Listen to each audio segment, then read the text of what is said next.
A wealthy businessman as well as doctor, Alexander Trent, hurriedly sprinted through the crowded airport terminal, his expensive shoes clicking against the marble floor as his heart pounded in his chest.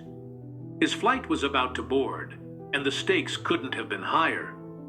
He had a major international conference to attend, where he had been invited as the keynote speaker. This was the opportunity of a lifetime to solidify his reputation as a visionary entrepreneur. With seconds to spare, he made it onto the plane, feeling the weight lift off his shoulders as the doors closed behind him. Settling into his plush seat, he opened his laptop, preparing to go over his speech once more. The plane's engines roared to life, and as they ascended into the sky, Alexander couldn't help but smile. Everything is perfectly in place, he thought, relieved that his meticulously planned life was unfolding just as he had hoped. But nature, it seemed, had other plans. Dark clouds loomed overhead, growing thicker by the minute, and soon the plane began to shake. Lightning streaked across the sky, lighting up the clouds in an eerie glow. The captain's voice came over the loudspeaker, shaking Alexander from his thoughts. "We regret to inform you that due to severe weather, we are unable to continue to our original destination. We will be landing at a nearby airport instead." Frustration bubbled up inside Alexander. His perfectly planned day was unraveling. "This is unacceptable," he muttered under his breath, fists clenched. "I can't afford to be late. This is my moment." The plane touched down with a jolt, and Alexander stormed off, his nerves on edge. He barely noticed the airline staff's apologetic looks as he snapped at them. "Where am I? What kind of service is this?" he demanded, not even pausing to consider that the situation was beyond anyone's control. A fellow passenger, an older man with a calm demeanor, stepped forward. "Don't worry, sir," he said, recognizing Alexander. "I know where you're headed. The conference is about 3 hours away by car. We can still make it if you leave now." Still seething, Alexander thanked the man curtly and hailed a taxi.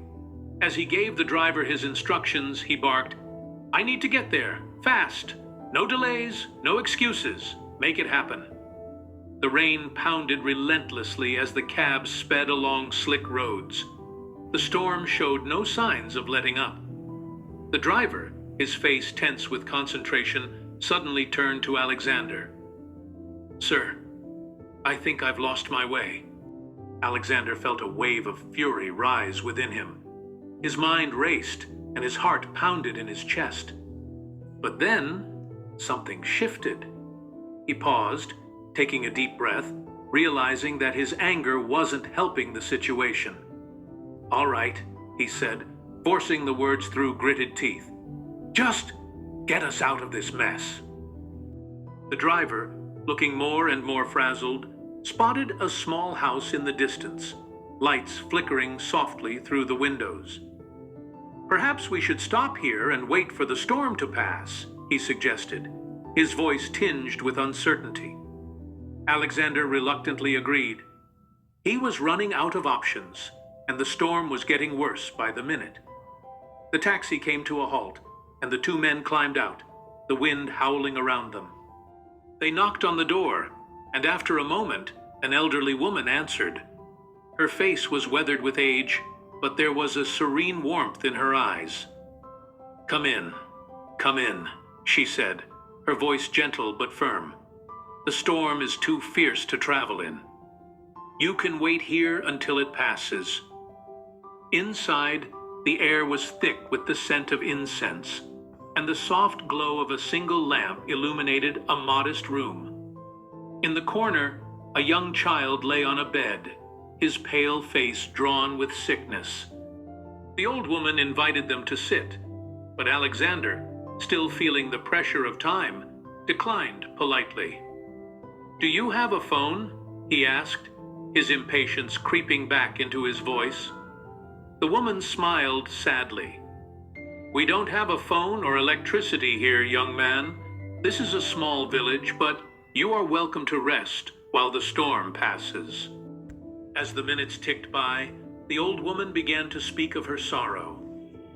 "That boy on the bed is my grandson. His parents are gone, and I am all he has left. He's very ill, but the local doctors say there's nothing they can do. They say there's a famous doctor in Florida, Dr. Alexander Trent, who could save him, but I'm just a poor old woman. How could I ever afford to get him to such a doctor?" Alexander's chest tightened. His mind raced, and his eyes wandered to the sick boy.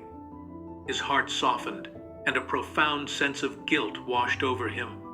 He had spent so much time focused on his career, his wealth, his success. But in that moment, he realized he had been blind to the real purpose of his life. Standing up, his voice breaking slightly, he said, "Mother, your prayers have been answered. I am Dr. Alexander Trent." The old woman's eyes widened with disbelief. She clutched his hands, tears of gratitude flowing freely down her cheeks. "God is great," she whispered, her voice trembling. "He works in mysterious ways. Thank you. Thank you for coming." In that moment, Alexander realized that life had brought him here not by accident, but by divine intervention. The storm, the delays, the frustration, it had all been part of a greater plan to bring him to this humble home, to this child in need. The moral of the story: life often has a way of guiding us down unexpected paths. The detours we think are inconveniences or setbacks may, in fact, be opportunities for something far greater than we could have ever imagined. We may think we are in control of our journey, but sometimes the universe has a much bigger purpose for us.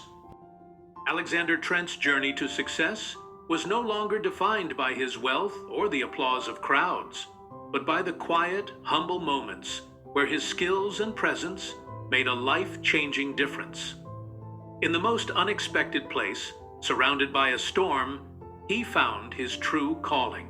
Sometimes, the greatest achievements are not those that make us famous, but those that allow us to touch lives in ways we never thought possible.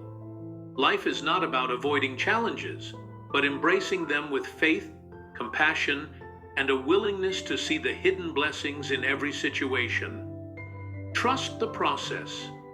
Be patient with the detours. And remember, sometimes when things go wrong, they're going exactly as they should.